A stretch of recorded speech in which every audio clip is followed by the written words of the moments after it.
Halo semuanya, selamat datang di segmen analisa. Sekarang kita update kembali terkait dengan perkembangan kasus dari diplomat Arya Daru Pangayunan.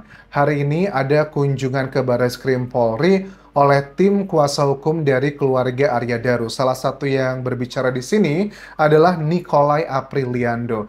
Aku melihat dari statement beliau bahwa kesannya kayak sudah tidak percaya begitu ya dengan Polda Metro Jaya karena ada beberapa hal yang menurut timnya bahwa hal-hal yang kesannya kayaknya sulit banget buat dilakukan pendekatan dan juga pendalaman. Nah, kita akan bahas salah satu sosok saksi yang sepertinya berusaha dikejar untuk dilakukan pendalaman. Dugaannya sih kayak ada kecurigaan gitu loh. Bukan bermaksud menuduh saksi ini, tetapi siapa tahu dari saksi ini bisa membuka kasus ini sebenarnya. Karena pembunuh profesional menurut Pak Nikolai adalah sosok yang bisa melakukan aksinya tanpa jejak sedikit pun. Dan ini bisa menjadi indikasi dari kasusnya Arya Daru.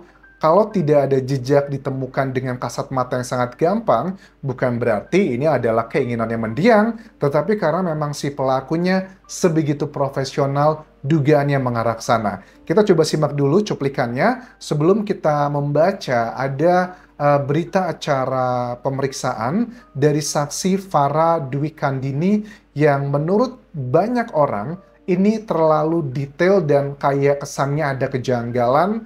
Apakah ini merujuk kejanggalannya kepada ada indikasi pidana ataukah ada hal lain yang ditutupi? Ini statement dari Nikolai Apriliando terkait dengan sosok Farah dan juga isu pribadi atau privasi tersebut. Statement masalah ada hal-hal privasi. Nah, hal-hal privasi itu kami minta agar itu dibuka. Apa privasinya? Hubungannya tentang apa privasinya? Apakah hubungan dengan seorang wanita yang bernama Farah dan juga Dion, seorang laki-laki Dion yang bersama-sama dengan Farah dan almarhum ketika mereka siang makan di pos blok, kemudian mereka malam bertemu di GI. Nah, sini kita harus. Nah, ini adalah menjadi salah satu titik kunci sih menurut aku. Kenapa dari pihak kuasa hukum begitu mempertanyakan hubungan dengan Farah tersebut. Karena sosok Farah yang aku dengarkan penjelasan dari kuasa hukum adalah sosok yang memang juga memiliki suami orang yang berpowerful gitu loh. Punya kekuatan yang nggak sembarangan di Indonesia. Nah, kita coba baca adalah keterangan saksi Farah Dwi Kandini yang terlalu detail bagi sebagian orang. Misalnya begini, pertama ya aku bacakan aja di BAP-nya ya. Saksi kenal dengan korban itu kurang lebih sekitar 1 tahun lalu dikarenakan satu kerjaan dengan saksi di Kementerian Luar Negeri. Jadi Farah ini statusnya adalah pegawai negeri sipil, teman-teman ya. Jadi satu kantor dengan almarhum Arya Daru. Nah, pada tanggal 7 Juli 2025, sekitar pukul 17.30, Farah bersama korban dan Dion pulang dari kantor, naik taksi ke Grand Indonesia untuk makan bersama. Oke, Farah bersama korban dan Dion sepulang dari kantor naik taksi ke Grand Indonesia untuk makan bersama. Tanggal 7 Juli. Berarti mereka ke Grand Indonesia yang bareng-bareng ya. Padahal siangnya juga menurut keterangan kuasa hukumnya, mereka pun juga kumpul lagi makan mie ayam lah di salah satu tempat yang tak jauh dari kantornya. Nah, sekitar jam 18.00 atau jam 6 sore, sesampainya di GI, Farah, korban, dan Dion jalan-jalan di H&M, H&M, Uniqlo, dikarenakan waktu sudah mepet waktu Isya, Farah izin untuk sholat maghrib sambil menunggu sholat Isya. Nah, di CCTV yang beredar, yang ditunjukkan di Kompas TV oleh Polda Metro Jaya, kan kita bisa melihat ya, kayak di salah satu toko, Farah sama Dion kan memang fokus berdua, memilih baju, ya kegiatan belanja pada umumnya, sementara Dion itu melipir gitu loh. Nah, apakah ini indikasi yang berhubungan dengan isu pribadi? Karena jujur kan, bagi sebagian orang juga menduganya apakah mereka ada hubungan terlarang atau tidak tanpa bermaksud untuk menyakiti pihak manapun, pihak keluarga Farah atau pihak keluarga almarhum Arya Daru. Cuman kan ini menjadi salah satu bagian yang pihak kuasa hukum sepertinya sudah siap. Kalaupun memang ada isu tersebut, kami siap membukanya, kami sudah rela kalau memang itu adalah konsekuensi untuk membuka kasus ini terang benderang. Nah, itu kan ada beberapa momentum-momentum yang memang kelihatan lah kedekatan antara kedua sosok almarhum dan juga Farah. Karena kan biasanya aku lihat juga kan di keterangan istrinya Arya Daru ya, bahwa pada saat belanja di Grand Indonesia sempat ngirimin foto bajunya bagus atau enggak gitu. Nah, ternyata di sebelahnya juga ada sosok yang lain gitu loh. Ngapain nanya gitu loh. Ya, I don't know, kan namanya juga teman kan, yang berpikir positif, pikirnya ya nggak masalah, namanya juga lagi belanja, menanya pendapat sama beberapa orang kayaknya hal yang lumrah-lumrah saja. Tapi bagian berpikirnya kontra, yang kesannya negatif, ya kalian sudah memahami lah seperti apa, tidak perlu aku interpretasikan. Lanjut lagi, jam 7:45, sehabis sholat Isya, Farah menelpon Dion untuk makan di Baby Dutch. Kemudian Farah sampai duluan di Baby Dutch sambil menunggu korban dan juga Dion. Terus sekitar jam 9 malam, korban mendahului pulang ke kos, namun Dion dan Farah makan sampai jam 10 malam. Di CCTV yang di Kompas TV yang ditunjukkan Polda Metro Jaya, kita bisa lihat berarti waktu Arya Daru datang ke tempat makan sendirian, di mana ada Farah dan Dion di sana, ya berarti linear dengan keterangan di sini dan itu adalah konfirmasi karena keterangan-keterangan ini menurut aku relevan dan juga benar karena ditunjang juga dengan data-data CCTV. Nah, tetapi di bagian berikutnya ini menurut aku yang sudah mulai mencurigakan. Mencurigakan di sini kategorinya bukan berarti dia adalah pelakunya, enggak ya, tapi kategorinya mungkin bisa menjadi petunjuk. Nah, sekitar jam 10:15 malam, saat di jalan menuju stasiun Duku Atas, Farah ngechat WA-nya korban. I di mana? Oke, akan tetapi cuma centang satu.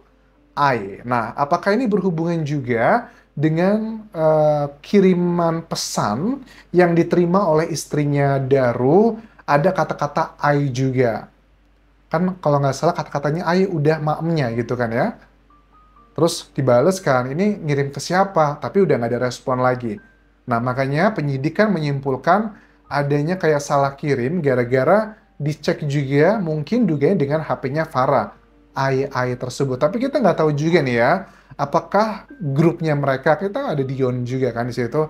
Mungkin kan manggil nama panggilan antara teman-teman geng sendiri bisa, itu yang berpikir positif. Bagi yang berpikir negatif, sudah confirm ini mereka ada hal yang nggak benar gitu. Ya, kita lihat nanti pembuktiannya seperti apa. Nah, sekitar jam 8 pagi lebih 15, di hari berikutnya ya, Farah itu ngechat WA korban dengan kata-kata hello katanya. Akan tetapi tetap cuma centang satu. Begitupun juga sama dengan istrinya Daru ya di Yogyakarta, juga mengirimkan pesan sudah nggak lagi terkirim, dan juga telepon sudah nggak diangkat. Begitupun juga Farah gitu. Jadi ada dua wanita yang berusaha menghubungi Daru dan semuanya responnya sama.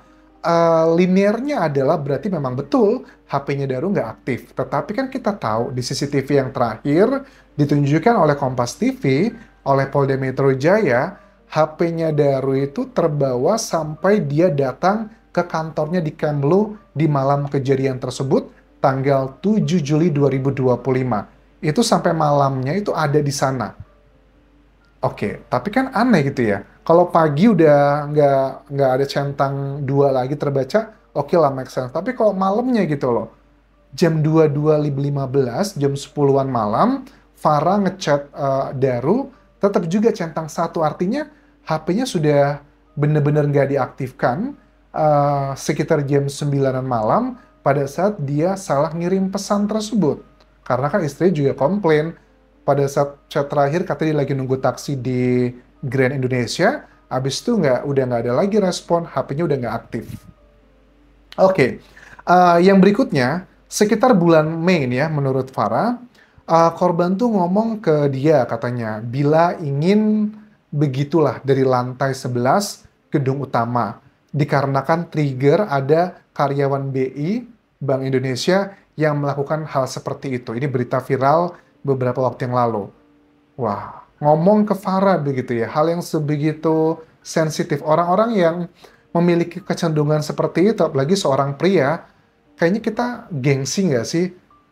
biasanya kalau pria itu kan pasti ya ada pride-nya gitu loh. Kalau kita nggak sebegitu nyaman sama dia, apakah mau menceritakan seperti itu? Berarti sudah sebegitu dekatnya kah sampai mau menceritakan hal yang sebegitu memalukan bagi sebagian orang? Korban pernah menyampaikan ke Farah katanya, jika tiba-tiba korban meninggal secara nggak wajar, jangan bilang kalau dia melakukannya karena keinginannya sendiri. Oke. Terus berikutnya dikatakan begini, korban sendiri pernah bercerita kurang lebih 1 tahun lalu kepada saksi bahwa dirinya sudah mencoba melakukan hal tersebut dengan minum obat-obatan sampai begitukan lehernya pakai tali, tapi nggak berhasil. Terus ya pengen katanya dari gedung tinggi tersebut gitu loh. Ada juga menyampaikan katanya ya kalau loncat dari gedung yang seperti itu, ya terlalu deskriptif sih menurut aku ini ya. Terlalu detail ya. Wah, ya poinnya adalah eh sebegitu terbukanya berarti mendiang ke Farah tersebut. Yang anehnya, kalau dia sebegitu dekat dan terbukanya, mohon maaf nih secara common sense, kenapa dia tidak datang menemui keluarganya Arya Daru, mengucapkan turut berduka cita, atau menjelaskan ke keluarga tentang isu-isu di luar sana yang begitu sangat santer gitu loh. Diklarifikasi aja misalnya Mbak Pita, tidak benar isu-isu yang beredar di luar sana, saya dan Mas Dion berteman, sorry ya, dengan ya berteman sangat baik dari Arya Daru, bukan Dion maksudnya, dan Dion juga, kami adalah satu grup, satu geng, berteman sangat baik. Kenapa itu tidak disampaikan ke hal-hal yang common sense? Kesannya kayak takut gitu menjauh, bahkan dari pihak kuasa hukum kayaknya juga kesulitan ya untuk menghubungi Farah gitu. Dugaannya ada beberapa orang yang komentar, aku lihat dari kuasa hukumnya mengatakan bahwa Farah ini pada saat kerja dugaannya juga dikawal gitu. Jadi ada bodyguard, nggak tahu bodyguard tersebut apakah dari pemerintahan atau swasta. Ya, boleh-boleh aja gitu alasan keamanan begitu. Nah, terakhir kali korban bercerita pada hari Senin tanggal 7 Juli 2025 sekitar jam 12 siang pada saat saksi akan mencari makan siang bersama korban berjalan kaki, korban bercerita bahwa orang tua dari atasannya yang menjabat sebagai kasubdit meninggal dunia dan korban selalu mendampingi semua prosesnya mulai dari penjemputan di bandara hingga prosesi pemakaman dan korban menyampaikan kenapa bukan saya saja yang berada di situ. Kemudian saksi menyampaikan kenapa harus kayak gitu, kan masih banyak yang harus dituju di dunia ini. Kemudian korban menjawab memang dirinya sudah capek hidup katanya. Nah, ini bertolak belakang dengan fakta-fakta ya, misalnya mau penempatan di sebuah negara yang menjadi impian banyak diplomat, anak-anaknya akan ikut, pendidikan terbaik di dunia, istrinya juga sudah excited, sudah pamit sekolah, sudah jual mobil, sudah cari-cari kegiatan di sana. Bertolak belakang sih dengan fakta bahwa itu lagi semangat-semangatnya begitu loh. Korban pernah menyampaikan kepada saksi bahwa dirinya sudah mendapatkan apa yang semua diinginkan, seperti menjadi diplomat, penempatan di luar negeri, merasakan mobil yang diimpikan, dan skydiving yang dia inginkan, sehingga dirinya mau saying goodbye.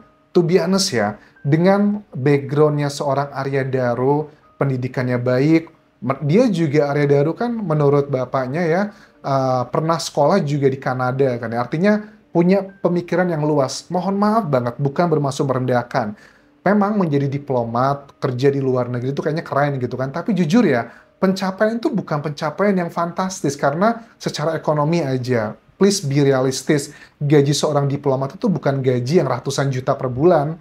Terus juga anak-anaknya itu masih kecil-kecil, masih ikutan les, lomba-lomba, pasti pengen melihat anaknya menang lah, menikah dan sebagainya. Kalau secara karir, ya belum puncak lah, karena banyak kok beberapa temanku yang sebagai diplomat, tapi mereka resign karena mereka mendapatkan tawaran pekerjaan dengan gaji yang lebih 3 digit, ratusan juta per bulan lah. Kalau di diplomat kan memang prestis, tapi kan juga bukan yang fantastis, yang bisa ratusan juta per bulan pendapatannya begitu. Jadi kalau dibilang bahwa semuanya sudah didapatkan, kayaknya sama Rafathar aja pencapaian secara ekonomi juga jauh gitu loh. Jadi ya poinnya adalah bukan merendahkan, tetapi kok bertolak belakang nih dengan statement-statement yang disampaikan Farah yang kesannya mengindikasikan bahwa Daru ini memang sudah yakin gak ada unsur pidananya. Well, kita lihat nanti perkembangannya seperti apa. Ya, kita lihat yang mudah-mudahan keluarga dari Farah pun juga bisa memberikan statementnya ke media. Apakah dugaan-dugaan yang beredar di masyarakat itu ada kebenarannya atau semua itu hanyalah hoax semata. Terima kasih sudah menonton. Sampai ketemu lagi di video berikutnya. Tinggalkan like dan juga komen. Subscribe channel YouTube ini, follow Instagram, Facebook pageku, dan juga akun TikTok di Anjasa Semara. Sampai jumpa.